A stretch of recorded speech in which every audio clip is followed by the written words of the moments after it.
तिमी मलाई कति धेरै मनपर्छ त्यो त तिमीलाई पनि थाहा होला। म तिमीलाई कुन हदसम्म माया गर्छु त्यो पनि भनिराख्नु नपर्ला। तर देखेर पनि नदेखे चाहिँ किन गर्छौ तिमी? रिलेसनमा भएर पनि यति धेरै अनजान किन बन्छौ तिमी? के अब फेरि पहिले जस्तै बन्न सक्दैनौ र जस्तो तिमी थियौ? अचेल के भयो तिमीलाई? कि यति धेरै दुखी रहन्छौ? निराशापनले सताए चाहिँ, कता कता हराए चाहिँ, अनि एक्लिए चाहिँ।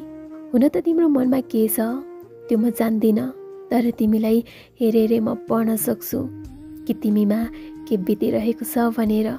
हेर न, जिन्दगी यस्तै हो, सुख दुःखको पहाड, जुन चढेर अनि झरेर कहिले नसकिने पहाड। सो चिन्ता नल्याउन है।